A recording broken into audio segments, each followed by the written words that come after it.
Good morning.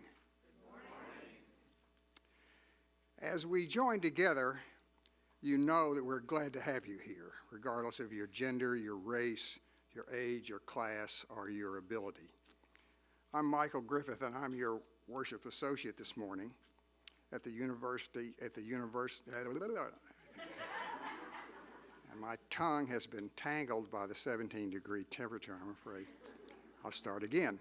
At the Unitarian Universalists of Transylvania County, where our mission is to support individual spiritual journeys and to promote social, economic, and environmental justice.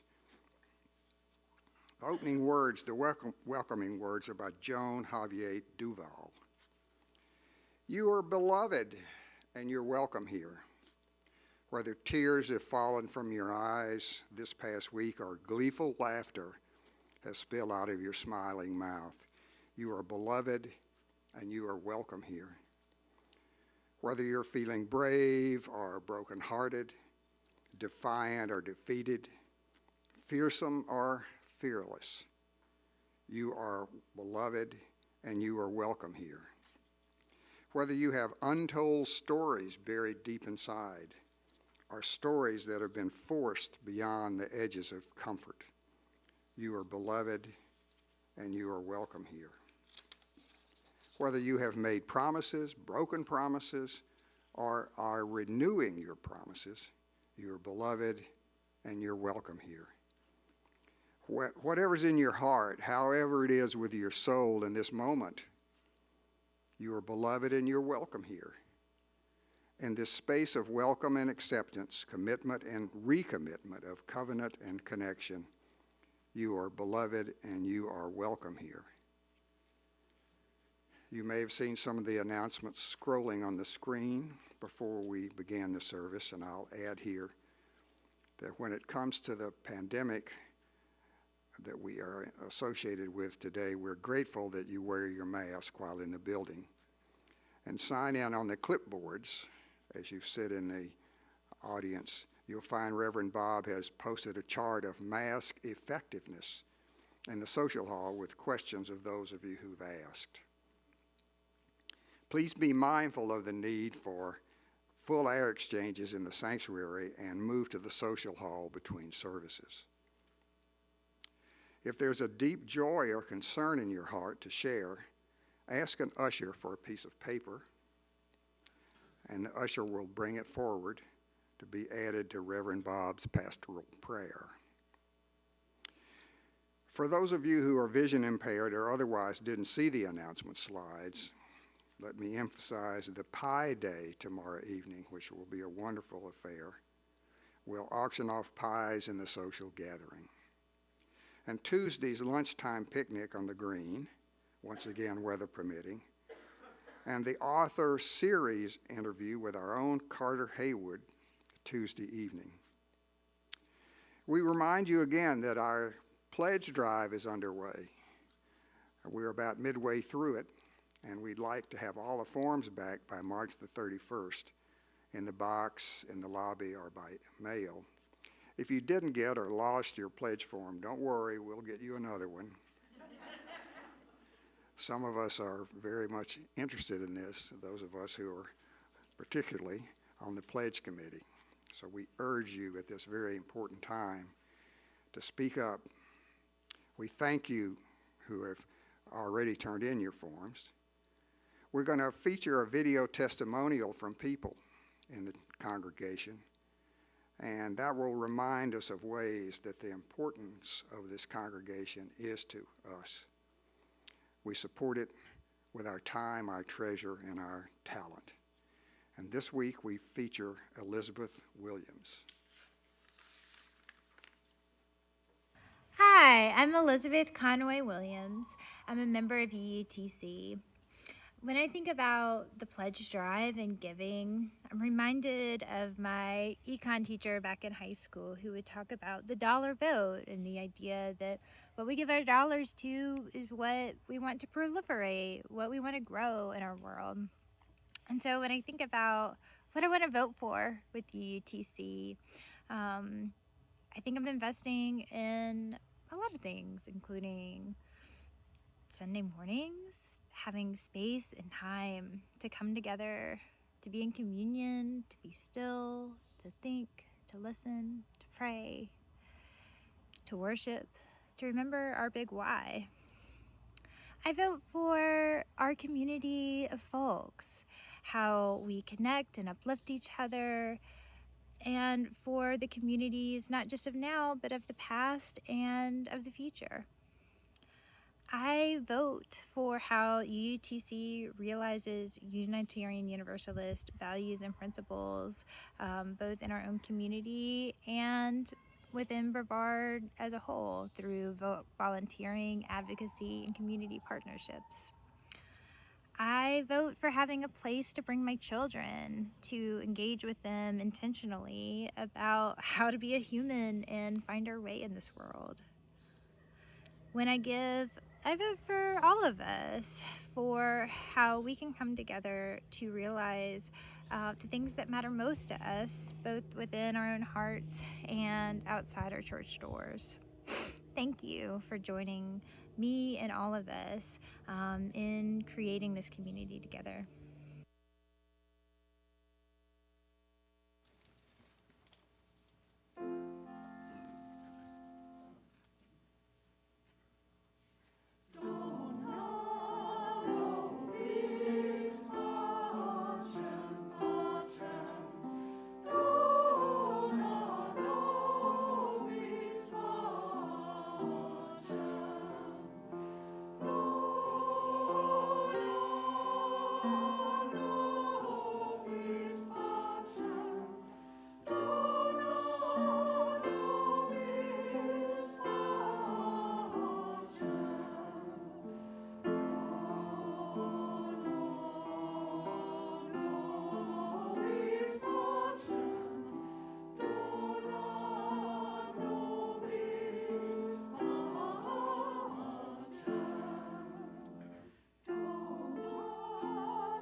Isn't the choir wonderful? We're so happy to have them here. Our opening words are from the Reverend Burton Carley. We gather on this Sabbath morn to worship in spirit and truth, to raise a joyful noise to the eternal mystery, to reconfirm our covenant to seek wisdom and love, to strengthen our commitment to the common good. We come from many paths to explore that which is hidden, to consider the ways of our hearts, to confess how we've stumbled, to heal what is broken. We assemble in the effort to quicken our compassion and mercy, to deepen our understanding, to renew our courage, to remember who we are. Thus do we celebrate the grace and gift of life and practice of our faith, to the greater glory of the Spirit. Come, let us worship together. Our chalice lighting this morning are the words of Dr. Rebecca Savage. May our faith be renewed and reignited. We light our flaming chalice each week with a simple spark to make holy our time together. With this flame, may our highest intentions be refreshed. With this flame, may we remember who we are and whose we are. With this flame, may our faith be renewed and reignited to guide our journey. Amen, and may it be so.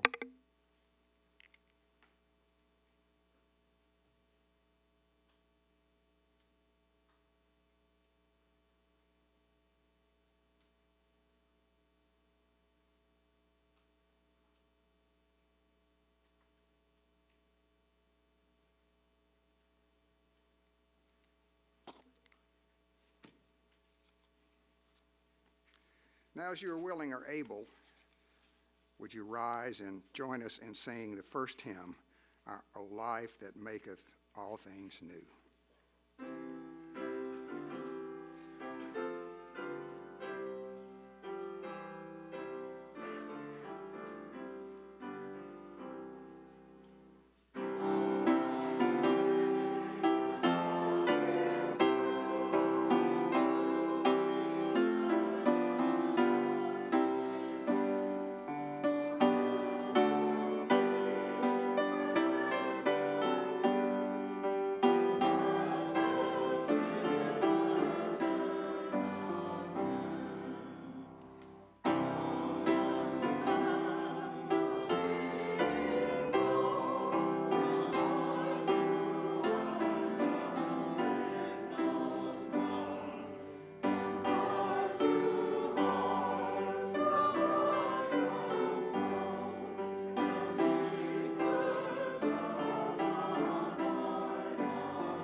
Good morning.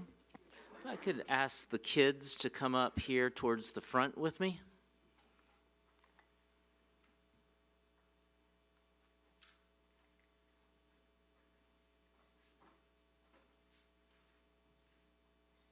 Well, today we're going to talk about the important things in life.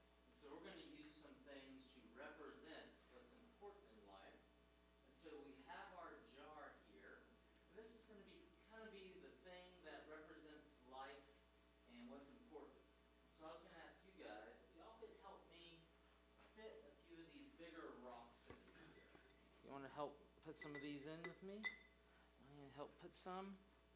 We'll drop them in kind of carefully. Drop those in. Drop that one in too. Good. Jacob, you can put one in. Think we can get one more? Put that one in too. So, is the jar full? No, not really. Not yet, but it's pretty full of the big rocks. And that was sort of the answer I wanted, was it would be full right now. That's all right, so you're doing well. And so these big rocks represent kind of the really, really important things in your life. Can y'all tell me some of the things that are most important in your life? Family's one, excellent.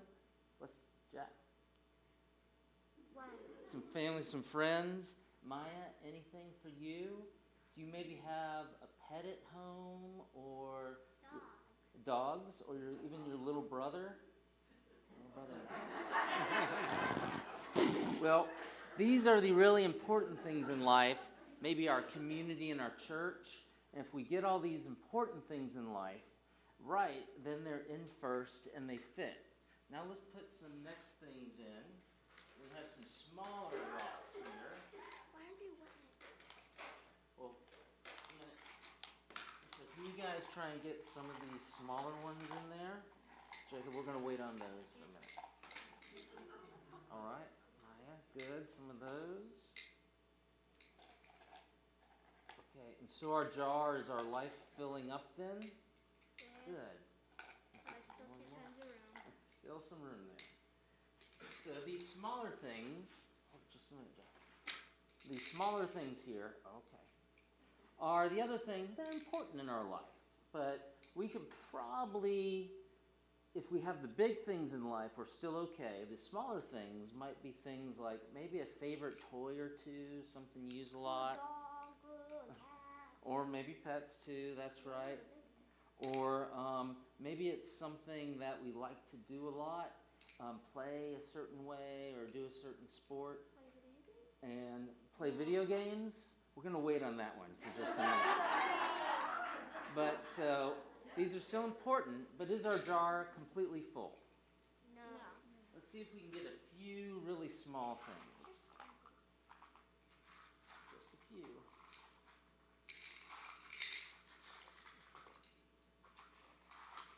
Now is our jar, is our life getting really full there? If we took the big rock, there would be a lot of room for And it the could, rocks at the bottom. yeah. Okay, that's good. Now these are the small things. Oops, you got to get that man real quick for me. These are the smaller things in life that I bet we probably enjoy but aren't as important. So let's say these might be, what's some ideas that we might enjoy? What's that? Eating? That's so important. But maybe some video games. We could, if we didn't have them in our life, it'd be okay, I think. Or Maya, maybe, do you have a favorite TV show you watch once in a while, or a movie? Is there anything? At our house, they like watching maybe PBS Kids or something. No, I like watching Batman movies. Or Batman movies, okay. I like watching Ninjago movies. Okay. But these are the small things. Video games and some TV we really could do without. But let me ask you, what would happen if we put the smallest rocks in first, then the bigger rocks, then tried to fit the big rocks, the really important things in? Would it all fit? Yeah. You think so? Maybe. Maybe. Down here. Well, the idea behind this is, let's remember in our life the big things are the important things, our family, our friends, our community, our church. And if the other small things went away, we'd still be okay with our big things. And then, so if we get the big things in our life first, the smaller things can fit in around them. So let's remember that. Our family, our friends, our community, our love is what's important. Now, Maya is going to do our lighting of our children's candle, and then we're going to be sung out. So you ready?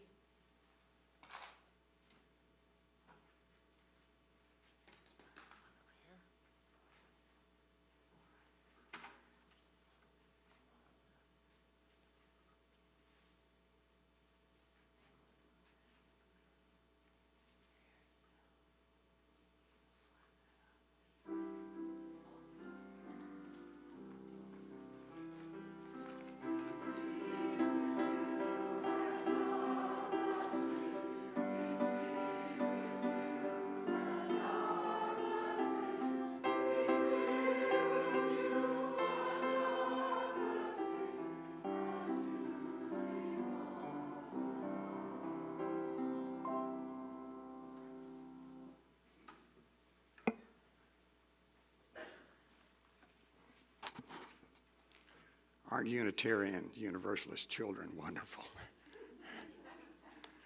Okay, the cycle of life. When we voice deep joy and sorrow in the community, we believe our connection helps us to multiply the joy, and our compassion eases the pain of our grief and sorrow. We pause each week to open our hearts in this cycle of life. If you're watching this online, please share your joys and concerns in the chat, and we'll light a candle for you as well.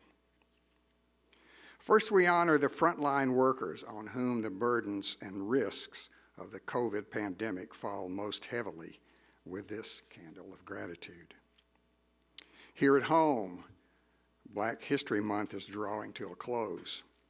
Recently, our judicial system has called out and punished hate crimes and the murder of Black people, but injustice still taints our society. This candle is for our calling to side with love, to speak truth to power until Black lives truly matter. With this candle, we celebrate our circle of loving community. May the circle of love bloom wider and wider still until it embraces and heals this broken world. We light a candle for those milestones shared in the online chat. We light a candle for those joys, sorrows, and milestones that remain unspoken at this time. And finally, this candle is for all those who are suffering from the violence in Ukraine. Let us take a moment to reach out our thoughts and prayers as the choir sings us the Ukrainian national anthem.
Spirit of love and life, we who are gathered here come with the joys and sorrows of our own hearts, and the grief that we carry of those we have lost, the tensions that we have each individually felt throughout now 2 years of pandemic.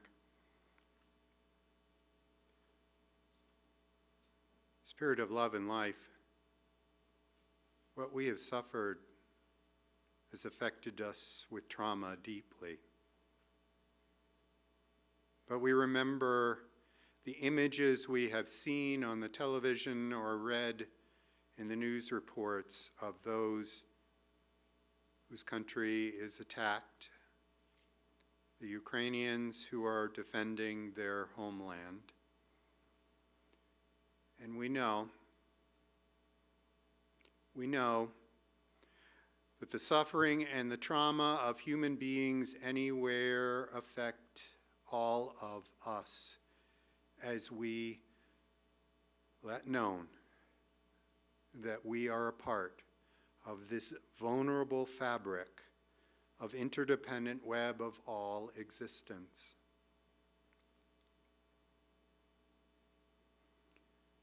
Our hearts beat, as do the hearts of those being attacked and those who are being ordered to attack. Our tears fall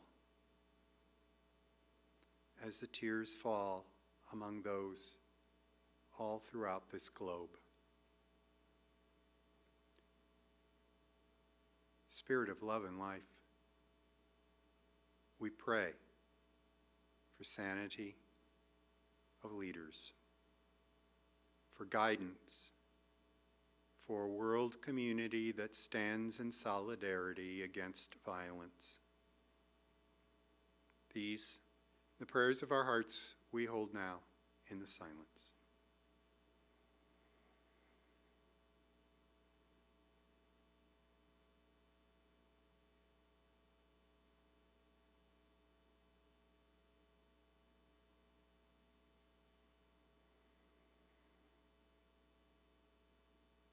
In the names of all those known and unknown, remembered and forgotten, in the names of all the helpers of humankind, we say, Amen. Blessed be. This month, we have special collection envelopes in the baskets that are for SAFE.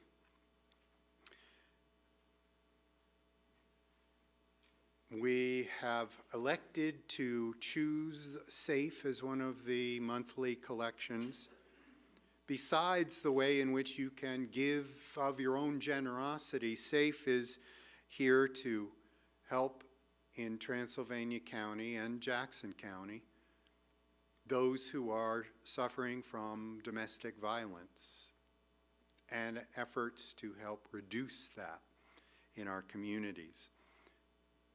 Whether you are giving online and finding a way to do the pull-down box for the special collection, or you are here in this room and ready to slip something into the envelope, we thank you all for helping people in Transylvania County and our whole community. Domestic violence slices through all economic strata, all races, all national origins, all regardless of citizenship status in this nation. Thank you for reaching out and giving. We will now receive the morning offering.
For all that is given in love, we are grateful.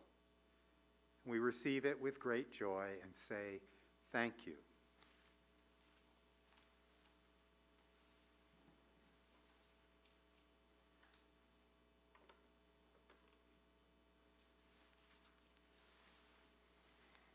I figure I must take this off 5 or 6 times on a Sunday. I'm kind of hoping, I don't know how long it takes you to read, but I'm kind of hoping over the next weeks, those of you who come to the service will read the posters I have in the social hall about mask protection. And we'll see if that allows us to get past some of our pandemic trauma and begin to think about how we move forward 2 years in at UUTC. We have a reading this morning, and I'm really surprised. I didn't know this source. Michael passed this along to me. It's called The Paradoxical Commandments. The Paradoxical Commandments from Kent M. Keith. It was part of what's called the Silent Revolution, Dynamic Leadership in the Student Council, which was written as part of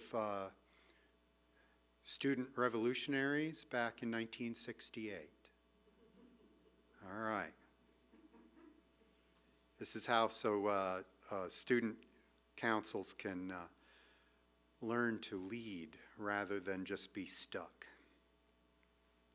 People are illogical, unreasonable, and self-centered. Love them anyway. If you do good, people will accuse you of selfish, ulterior motives. Do good anyway. If you are successful, you will win false friends and true enemies. Succeed anyway. The good you do today will be forgotten tomorrow. Do good anyway. Honesty and frankness make you vulnerable. Be honest and frank anyway. The biggest men and women with the biggest ideas can be shot down by the smallest men and women with the smallest minds. Think big anyway. People favor underdogs, but follow only top dogs. Fight for a few underdogs anyway. What you spend years building may be destroyed overnight. Build anyway. People really need help, but may attack you if you do help them. Help people anyway. Give the world the best you have and you'll get kicked in the teeth. Give the world the best you have anyway.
sermon this morning carries the title of our Soul Matters study packet for this month, Renewing Faith. If some of you are not on the list of people who get the packet from me at the beginning of each month, and you're interested in doing some of the study and in-depth spiritual exercises at home, reach out to me. I'll be glad to add you to the list and get you the resources. Among the questions that are asked in the packet this month are, what have you trusted since childhood? And what have you never lost faith in? And has your faith in humanity increased or decreased as you've grown older? These are good questions, good, deep, spiritual questions.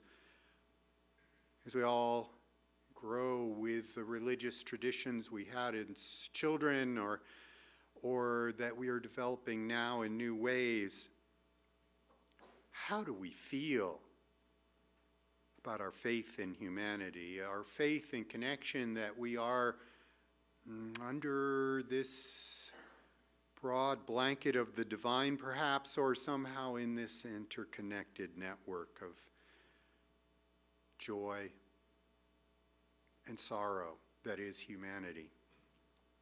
In other religions this month, Holi, the Hindu holiday, will be celebrated with great color and excitement.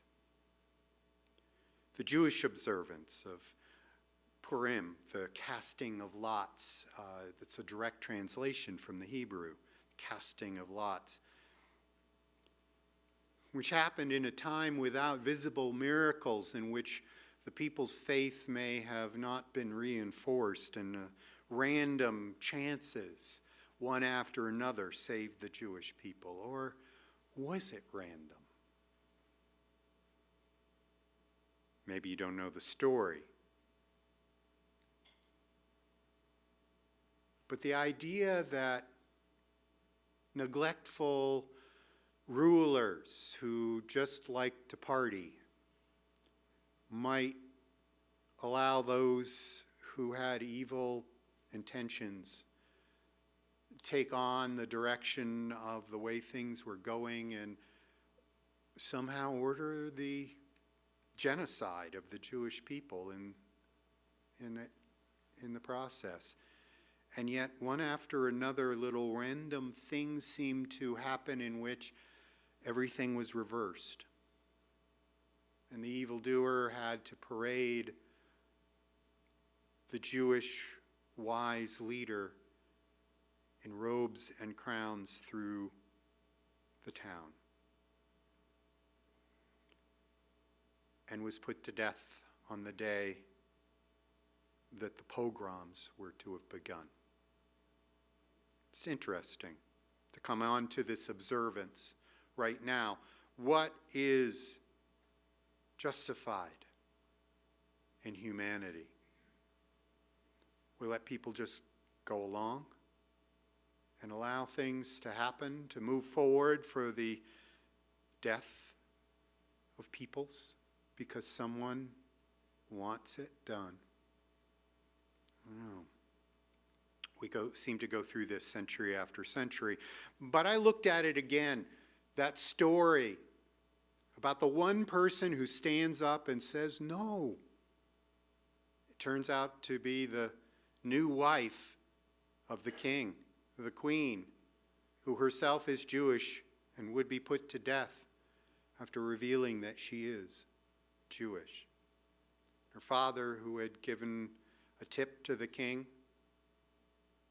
that he would be assassinated, or any number of little ways in which people spoke up for others.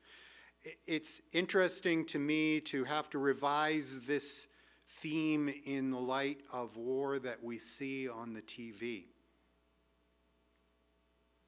It takes human beings strong enough to stand up and say no when someone in power wants to do wrong against human beings. To me, it's renewing my faith to see those who stand forth, like the heroine of the story, the queen, in that story. How do we help human beings regain their faith in each other and ourselves? We need to be rehabilitated. There's a quote here from Roger Lindsay as he was reflecting on Thomas Merton's writings. He said this: "To rehabilitate is to renew, to recharge with creative energy, to discover the innocence and glow of what seemed fallen. We are clay. How unspeakably grand." Now, that comes through the readings of wisdom teachers through the centuries. And again, I'm dealing with 1960s wisdom. Come on, hippies, get with it. Radicals and revolutionaries. The system can be changed. And we probably need people in each generation to come forward. We are clay, from the biblical reference. That's kind of humbling.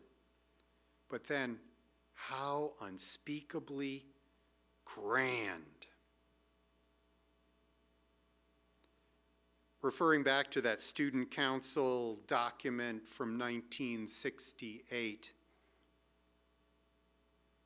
people are illogical, unreasonable, and self-centered. Love them anyway. And if you're successful, you'll win false friends and true enemies. Succeed anyway.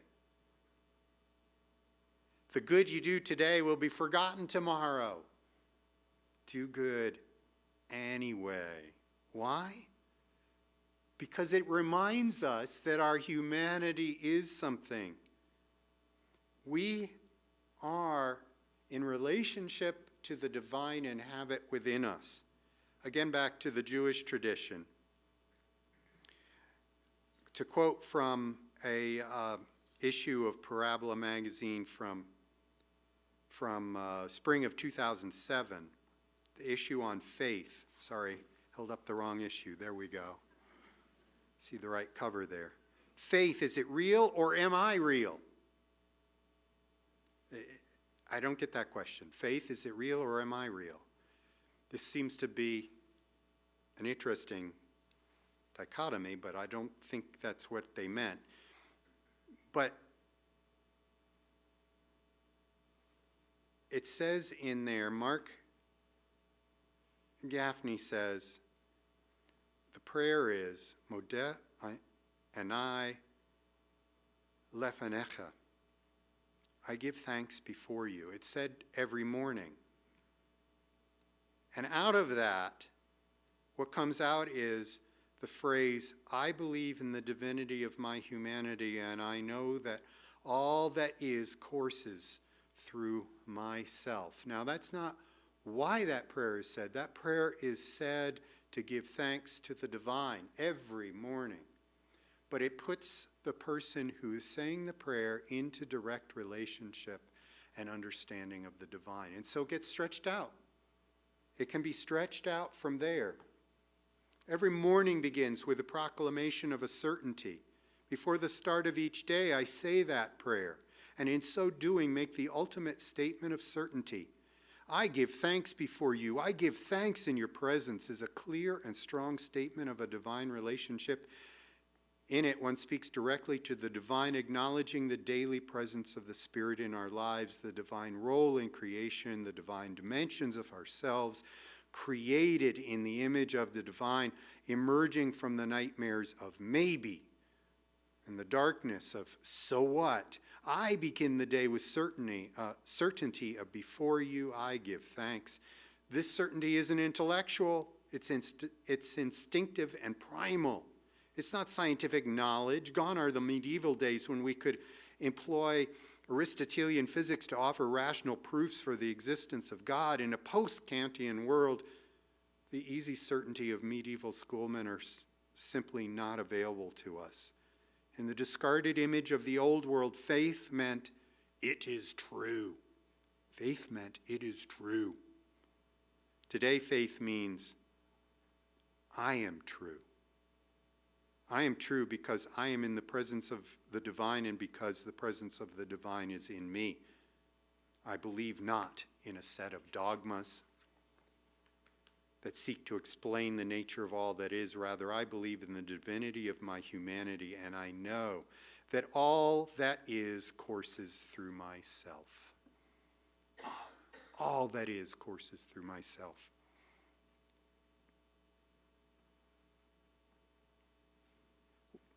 Wilford Peterson, a quote in Forbes magazine that Michael ran across for me. I love it when worship associates bring me little riches from Forbes magazine to put in here. Wilford Peterson said, and it sounds like an Apple commercial. Walk with the dreamers, the believers, the courageous, the cheerful, the planners, the doers, the successful people with their heads in the clouds and their feet on the ground. Let their spirit ignite a fire within you to leave this world better than when you found it. Because when you realize all that courses through this universe, it courses through you. When you realize that even though people are going to put you down no matter what you do, you might as well do the best you have and bring it to this world. How do you renew your faith? How do you bring this idea forward? Just live it. George Washington Carver back in the day said to those who needed to hear this, how far you go in life depends on your being tender with the young, compassionate with the aged, sympathetic with the striving, and tolerant of the weak and strong, because someday in your life you will have been all of these. It's a humility to know that you are among others who are just trying to make it through life, who have maybe lost their way, forgotten who they are, forgotten their humanity in either the humility of all of us being clay or the grandness in that human beings make things happen because we are in fact swimming through and a part of the divine. We are in relationship to the best. There was a quote I found someplace and I didn't write it down, but it was something along the lines that we are enough. And if you are ever in a depressed state and wondering, just repeat to yourself, I am enough, and I can be more. Being more means in the face of the trauma of war, the trauma of COVID, the trauma of domestic violence, the trauma of each and every part of what we face, we are in the image of the divine, and we are worthy of being in relationship with all that is holy. Our words of welcome will close this sermon. I will repeat what Michael read as worship associate at the start of this service, the words of Reverend Joan Javier Duval. You are beloved and you are welcome here. Whether tears have fallen from your eyes this past week or gleeful laughter has spilled out of your smiling mouth, you are beloved and you are welcome here. Whether you are feeling brave or brokenhearted, defiant or defeated, fearsome or fearful, you are beloved and you are welcome here. Whether you are feeling brave, or whether you have, sorry, I said that one. But yeah, whether you're feeling brave or not, you're welcome here. Worth repeating. Whether of you have untold stories buried deep inside, or stories that have been forced of your comfort. I love that phrase. Or stories that have been forced beyond the edges of comfort. You are beloved and you are welcome here. Whether you've made promises, broken promises, or renewing your promises, you are beloved and you are welcome here. Whatever's on your heart, however it is with your soul in this moment, you are beloved and you are welcome here in this space of welcome and acceptance, commitment and recommitment, of covenant and connection. You are beloved and you are welcome here. May this be renewing your faith in this space, in this congregation. May you know you are welcome here. You are worthy. And you are so much more. And we aren't going to make it without you. We need to see what you have to show us. So I'm going to put my mask back on and I'm going to sing with you in the choir. This little light of mine, I'm going to let it shine.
Our closing words are from Martha Kirby Capo. Our time together is finished, but our work is not yet done. May our spirits be renewed and our purpose revealed as we meet the challenges of the week to come. The chalice flame is extinguished until once again ignited by the strength of our communion. Go now in peace. Blessings to all.